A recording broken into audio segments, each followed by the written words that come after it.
This is United Network News with Sunny Galt, Calen Gipp, Kimberly Gogan, and our field messengers from around the world. Here's today's real news. Pope Francis has officially passed away today, Easter Monday, at the age of 88, after 12 years as the leader of the Catholic Church. Pope Francis was the first Jesuit to serve the Catholic Church as the, quote, white pope since its inception in 590 AD. Prior to Pope Francis, Jesuit popes often served as the black pope, more of a behind-the-scenes role at the Vatican. Born in December 1936 in Buenos Aires, Argentina, as Jorge Mario Bergoglio, he was the son of Italian immigrants. After studying chemical technology and working briefly in the food industry, he joined the Jesuits in 1958 and began his path as a religious leader. Ordained as a priest in 1969, he served as Jesuit provincial superior, seminary teacher, and rector before becoming Archbishop of Buenos Aires in 1998. In 2001, the Vatican announced Pope Francis had been hospitalized several times over the last few years with minor illnesses. Recently, he was discharged on March 23rd, but continued to face health challenges. Despite this, he resumed work, met with the U.S. Vice President J.D. Vance the day before his death, and delivered his annual Easter address. Pope Francis has issued multiple condemning statements against the Trump administration during both terms. Initially, the Pope declined to visit with Vice President Vance, offering only for him to meet with other Vatican officials. Eventually, Pope Francis agreed to what is described as a brief meeting. Insiders state the meeting was full of tension and arguments were not only over immigration policies, but also included alleged Vatican assets and making the Vatican the 51st state of the U.S. The visit occurred less than 24 hours before the death occurred. Nothing to see here, folks. After a pope passes away, the Vatican follows several centuries-old procedures, such as the death confirmation and sealing, a 9-day mourning and public viewing, official funeral and burial, followed by the conclave, which must occur no earlier than 16 days after the death occurs and no later than 21 days. Conclave is normally officiated by cardinals of the church who are sequestered in the basement of the Vatican until a new leader of the church can be chosen. Although Pope Francis requested to be buried in a simple wooden casket, that is not possible due to ritualistic procedures. Previously, popes were buried in a 3-nested coffin representing the mind, body, and soul. Simplified rites are now used where all popes are buried in a zinc-lined wooden coffin. An estimated 1.3 billion Catholics and Christians around the world will be mourning the leader of the church today, sending flowers, thoughts, and prayers for the late religious leader. More on this in today's GIA report. Agricultural workers across Japan organized a nationwide tractor demonstration to protest the lack of income security for farmers. UNN Field Messenger Akira captures the moment.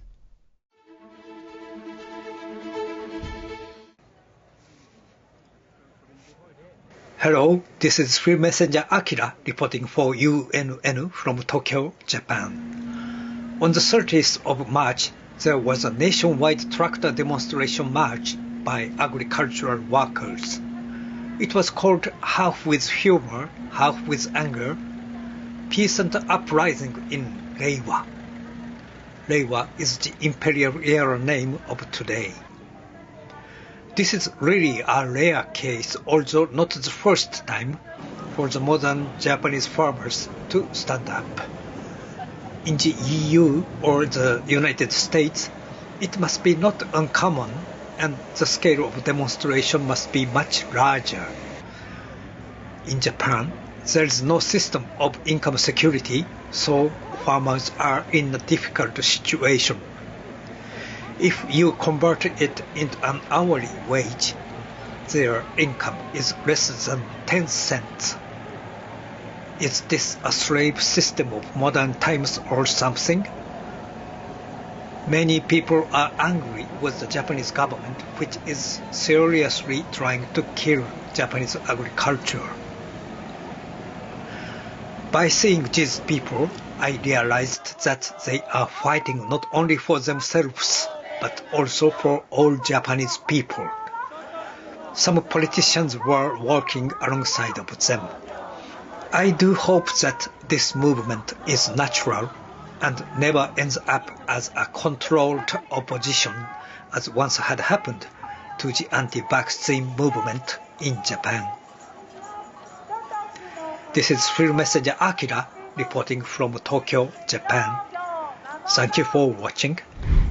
Bangladesh's garment industry, a key part of its export economy, is facing serious challenges, leading to a sharp decline.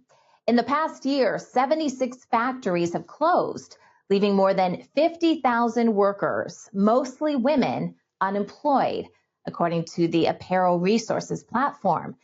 Experts warn more closures could follow. The Bangladesh Garment Manufacturers and Exporters Association points to falling international garment prices as a key reason for the crisis. European buyers have cut prices by 5%, while U.S. buyers have reduced them by 8%. To make matters worse, export orders dropped by 3% last year, piling more pressure on manufacturers. Adding to the problem are high bank loan interest rates, rising raw material costs, currency depreciation, gas shortages, higher tariffs, and unreliable electricity. Also, recent internet shutdowns during political unrest have further disrupted the industry. If these challenges continue, the sector could face even bigger losses. And Bangladesh's textile industry, the backbone of its economy and its largest foreign exchange earner, is facing a severe crisis and diminishing government support and policy shifts under the interim administration in Dhaka. The turmoil in the sector, which accounts for nearly $48 billion in annual exports, has raised concerns over job losses and declining global competitiveness.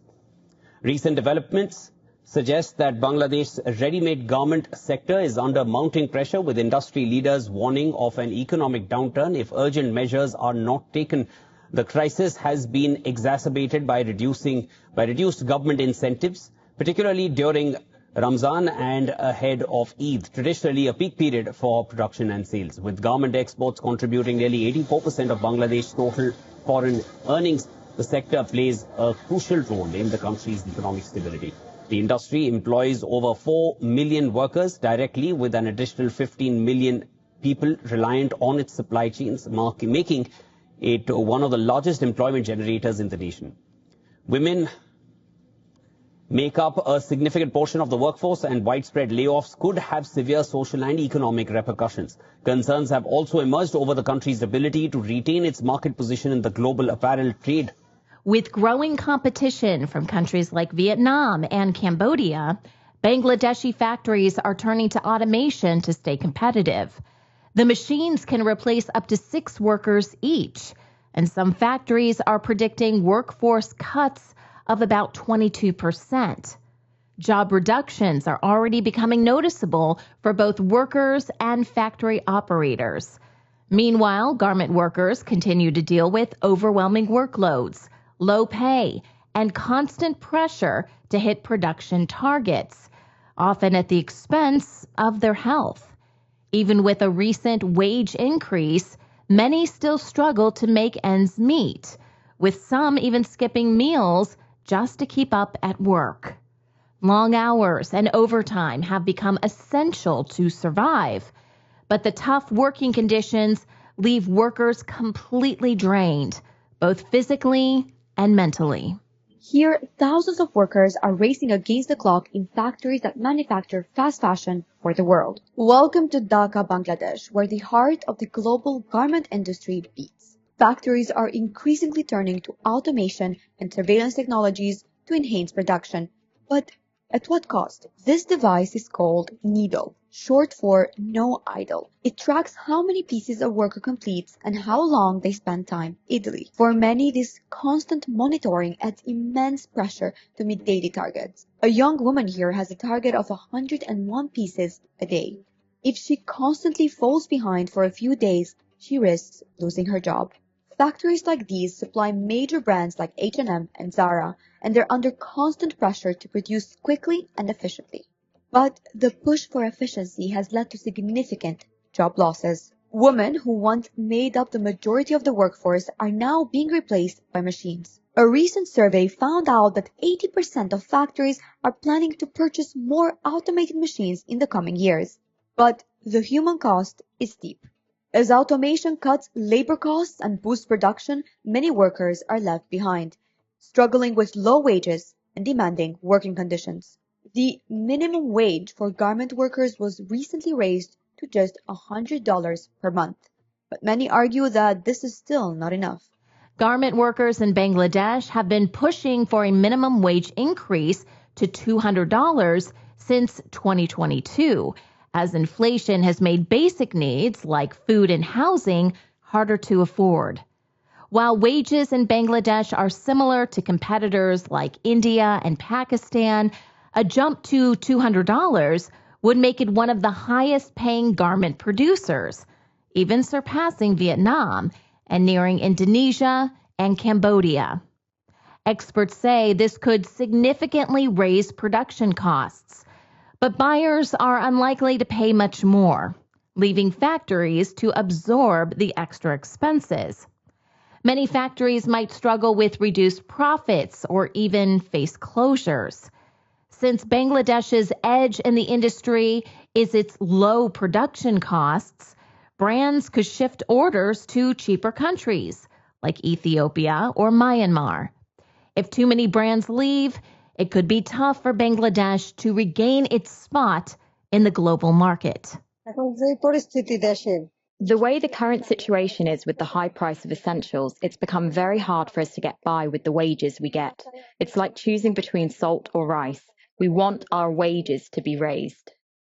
Labour leader Kalpana Akhtar believes wages should be raised to help them face these challenges. She says workers spend on an average of 30 to 40% of their salaries on rent, and the rest is for food, and there's nothing left for healthcare or savings. Experts say a better approach is gradual wage increases tied to productivity, along with stronger social benefits. This ensures real improvements for workers without risking the industry's future. Also, garment manufacturers should work with international buyers to ensure fair pricing and ethical wage adjustments. Buyers must share responsibility through transparent agreements rather than leaving all costs to factory owners. UNN Field Messenger Amy brings up an update on the sinkhole that opened up on a major highway in Parsippany, New Jersey. The sinkhole was caused by a collapsed 80-foot water pipe, with repairs expected to be completed soon. Hi, Field Messenger Amy reporting for UNN from Parsippany, New Jersey, which is in Morris County. A sinkhole on Route 287 North in Parsippany by exit 41 opened up during rush hour on Friday evening, March 21st. Route 287 is about 68 miles in length that partially encircles New York City. This expressway connects northern New Jersey to New York.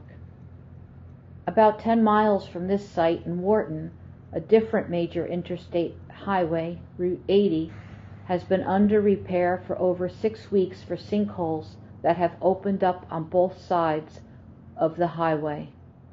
These sinkholes are due to abandoned mines collapsing under the highway. When these repairs will be completed is still anyone's guess. You can see me driving up and the lights ahead where the repair crews were working on the left-hand side of the highway. Here you can see the large area that has been filled in as part of the repair.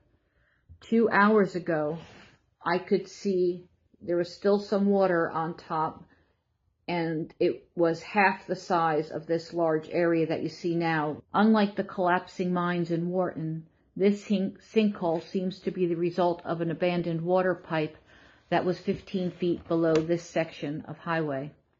It was an 80-foot section of this pipe that collapsed, causing the sinkhole. Repairs are expected to be completed by Monday. Thanks for watching. Bye. Hi everyone, this is Leanne. And I'm Jerry. Coming to you from Tamworth, New South Wales. Hi there, this is Rick from Arizona. My name is Uchechukwu Owenebam from Igbo tribe, Nigeria. Hi, this is Scott from Utah. I'm Annette from Agassiz, British Columbia. Hi, I'm Marcus Urzet from Manipur State, India. Real people reporting real stories from all around the world. That's what United Network News is all about. Can you clap? We had a huge flood, which some call the flood of the century. No fake news here. Our field messengers share personal experiences of what's really happening in their community. We got some nice fish right here.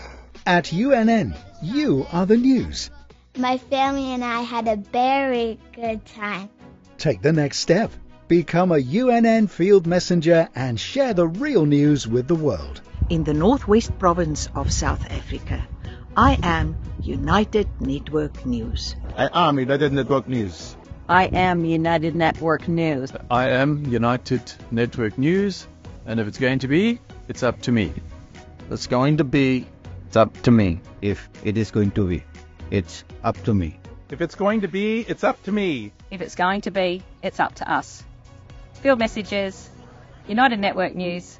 See you next time. Step into a world of possibilities with New Earth, a groundbreaking series that shines light on holistic ways to live, work, and thrive. Join us weekly to discover new innovative ideas and explore the world around us as we, together, create our future, our New Earth. Across Australia, more and more private maternity units are closing their doors, and the impact is hitting expectant moms in a big way. With fewer options available, many women, even those who have paid for private health insurance, expecting more choice and comfort, are now scrambling to figure out where they can give birth. Since 2018, at least 18 private maternity wards across Australia have either shut down or announced plans to close, according to local reports. And it's not just happening in the major cities, it's everywhere. Gosford Private Hospital in New South Wales ended maternity services in March 2025 after seeing a 40% drop in patient numbers over the past decade. In Queensland, the Redland Mater Private Hospital shut its maternity ward in 2024, mainly because of staff shortages. And it's the same story in Hobart and Darwin. Both cities are losing private maternity services due to the double hit of declining birth rates and ongoing recruitment challenges. Oh, that's good. James and Anna were brought into the world at the Hobart Private Hospital. Mum Michaela had planned to return there in late August to give birth again. The care that I received both times with my stay at the Hobart Private was phenomenal. Like from the start to finish, so supportive. HealthScope has announced it will cease operating maternity services at the private on August 20, meaning Michaela will have to make new plans. It's daunting, such a huge service closing and in such a short period of time. How are other services going to cope with the influx of births in them? So what's going on here? Well, a few things. First, fewer babies are being born overall, which means some maternity units just aren't seeing enough patients to keep things running. Add to that a serious shortage of midwives, obstetricians, and pediatric staff. These hospitals are struggling to find and keep the people they need to offer safe care. And the funding models just aren't cutting it. Private health insurers often don't cover enough of these costs, leaving hospitals stretched thin financially. We've made this decision because of significant staffing issues that have made maintaining a stable and reliable maternity service increasingly difficult. HealthScope is also closing its Darwin service, citing declining birth rates there. It's another hit to women's health services in Tasmania South. In 2023, HealthScope closed the St Helens Private Hospital, including its mother and baby unit. It is a slight on the healthcare of women in Tasmania and more broadly around the country. Today has been an emotional day at work for obstetrician Emily Price. Multiple women have contacted her, uncertain of how they'll be affected. Many had births already booked for late August and September. It is a really uncertain time for a lot of people, and pregnancy is already a stressful time. So I guess our job as obstetricians is to try to minimise that stress and to come up with a suitable alternative. Health experts are sounding the alarm and saying it's time for a serious rethink of how maternity care is funded in Australia, especially in the private system, where more and more people are either downgrading or dropping their coverage altogether. A spokesperson from Private Healthcare Australia recently pointed out the fees some private obstetricians are charging have gotten so high they're becoming unsustainable. In fact, insurers say they've paid private hospitals about 8% more over the past year alone. Some insurers have reported covering over $6,500 just in out-of-pocket fees for a single pregnancy and birth managed by a private obstetrician. With more women being funneled now into the public system, public hospitals are feeling the pressure too. More patients, more demand, longer wait times. It's a recipe for burnout, both for staff and the patients. For moms-to-be, this is a big deal. Fewer private maternity options means fewer choices overall. And for some women, especially in regional areas, it means driving for hours just to find a private facility. I thought, well, we'll just get in the car and hoof it, and hopefully, we'll be okay and we'll get there and we'll have that beautiful birthing suite. We got 20 minutes down the road and it was getting very, very intense. At the same moment my waters broke, I felt my child's scalp between my legs, and I said to my husband, look, we've got to pull over right now. We're there on the highway next to a big field of sorghum, I think it was, and my baby, she's been born. Yvette Bracefield made headlines when she welcomed her daughter Beatrix on the side of the Warrego Highway outside Chinchilla last year. She says the experience shook her faith in the local health system and was a major factor in her family's decision to move to Melbourne, at least temporarily. And I think we were maybe there for 6 weeks to 2 months, and we thought this is a huge, huge mistake. I did feel angry when I thought back about, the day of Beatrix's birth. I felt upset that the trauma with the way that day went was a trigger point that led to what I felt was a huge mistake for our family. The good news is more Australian moms are sharing their stories and their struggles, which is raising awareness and encouraging change, such as the Bush Babies campaign, which is working to improve maternity care in rural Australia by pushing for better funding and a review of current issues to ensure women in remote areas get equal care. There's also a general push to rely more on midwives and nurses by creating private midwife-shared care models similar to the public system. Midwives would handle prenatal checks in clinics, with obstetricians or general practitioners providing support when needed. From eastern Uganda, UNN Field Messenger Diane reports on the current Ebola outbreak. She spoke with Dr. Sharif, a health official at the Islamic Health Center, devoted to managing Uganda's border activity during the crisis. This is Diane, Field Messenger for United Network News, coming to you from eastern Uganda. This past week I had the opportunity to meet with Dr. Sharif in his office. Dr. Sharif was telling me that recently in Uganda there was an outbreak of Ebola disease, in which he is part of a team who monitors the entry and exit points of Uganda. I did a quick interview with him about this situation. So we're down at the Islamic Health Centre with Sharif. And what are you doing down here at the centre? All right, thank you so much. At Islamic Health Center, I am a health worker. I work as an ophthalmic clinical officer in charge of taking care of eye health at the health facility. That's excellent. And you also tell me that there's a point of entry program. What is that and how does that work? Ginger City and Uganda in particular is experiencing the outbreak of Ebola. That is that hemorrhagic fever disease.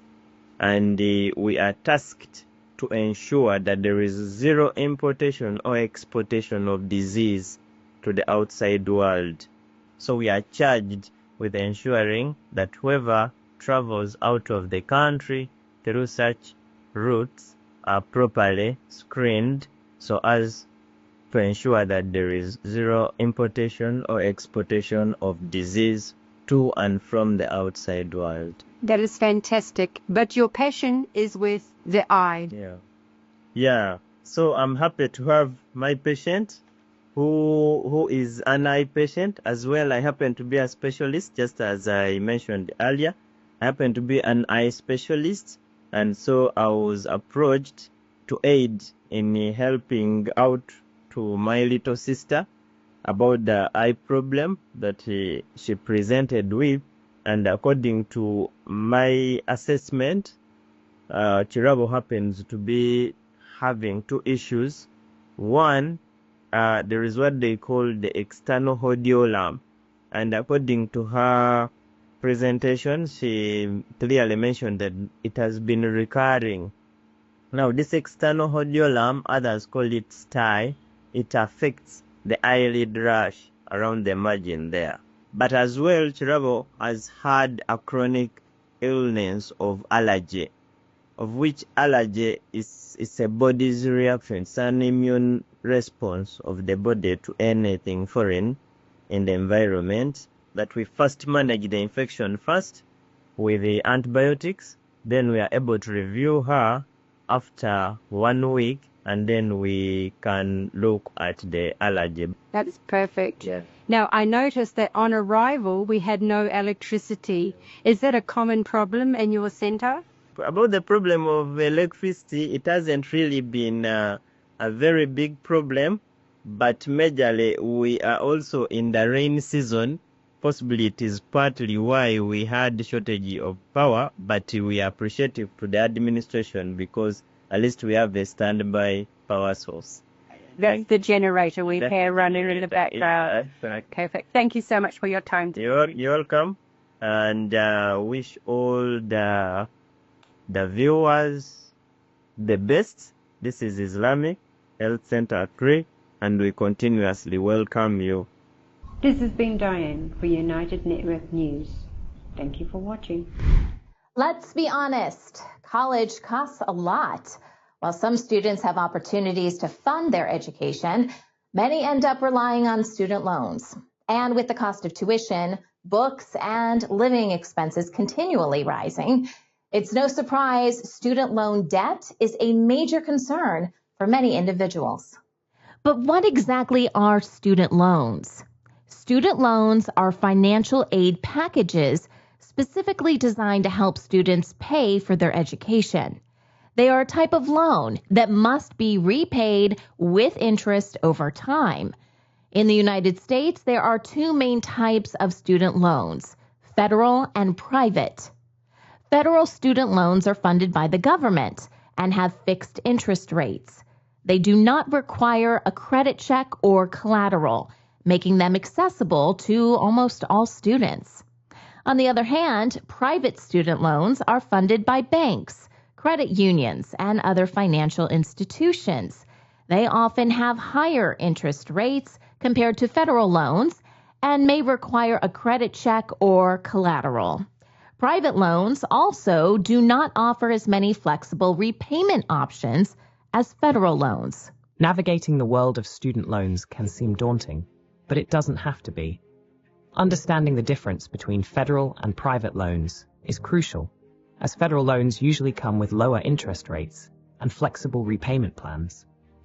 Young adults should prioritize creating a repayment strategy, such as the debt avalanche method, which focuses on paying off loans with the highest interest rate first.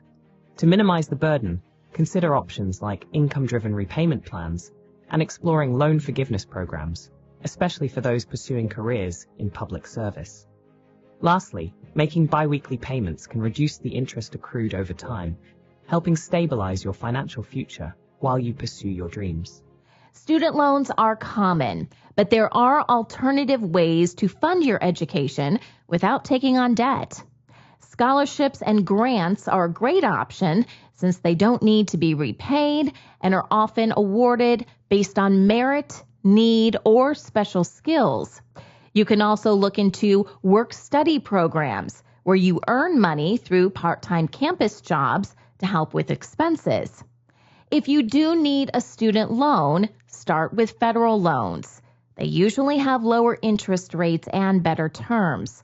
Also, you can look for other loan programs such as Funding You, which provide no cosigner student loans with fixed interest and no hidden fees.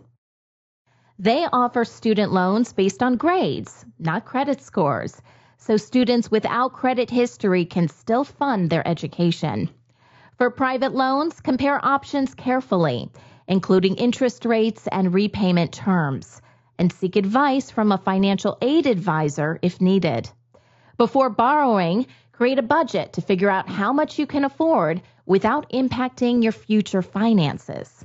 If you're in college or you have children that are approaching college age, go ahead and start doing the research to know, what is this degree going to pay me? Because our guidance is you really don't want your student loan debt to exceed what that first year income is going to be. Because a big risk that we run these days, especially with interest rates going up and stuff, is, are you going to be able to service the debt with the income you'll make? Because that's what education is supposed to be, is to better yourself to increase how big your shovel of income can be. And if you are strapping yourself with too much debt that cannot be serviced with the income that education is going to provide, we've got a problem or a broken part of the equation. However, things have become more complicated recently as the federal student loan program is being moved to the Small Business Administration, or SBA. Experts are worried this could increase the risk of loan defaults and may not save the government much money. Student financial aid groups warn the SBA lacks experience managing student loans and is set to lose nearly half its staff, potentially leaving borrowers in a tough spot. This change comes alongside shifts in repayment plans, like the SAVE plan, and rising living costs across the U.S. As federal layoffs continue, another decision from the Trump administration is impacting some of these employees. The White House suspended federal income-driven repayment plans, which make it more affordable for students to pay back loans. Our Washington, D.C. reporter Felicia Ashley shares how this is impacting local graduates. How much would you be paying if you were on a income-driven repayment plan versus it being suspended and you not being on an income-based plan? It would be the difference between a couple $100s to a few thousand a month. The suspension is expected to impact 12 million students currently on the income-based plans. However, an AP poll shows that the country was relatively split on the importance of debt relief. It's going to be devastating because it's either organizations like us who can offer scholarships or you'll have to get loans. And for federal employees with another added financial strain, the same concern. The predominant question is, what is next? Experts say borrowers in the SAVE program may benefit from pausing payments since no interest accumulates. But those months won't count toward loan forgiveness. Other income-driven repayment plans like income-based repayment, pay-as-you-earn, and income-contingent repayment plans are now available, though some forgiveness options under these plans are currently under legal review. Borrowers who want to pay off debt faster without seeking forgiveness might consider the standard repayment plan for fixed payments for 10 years. Now it's your turn. Join our weekly meetings and become a field messenger. More information is available at our website, unitednetwork.earth. We're UNN, and we're taking back the news.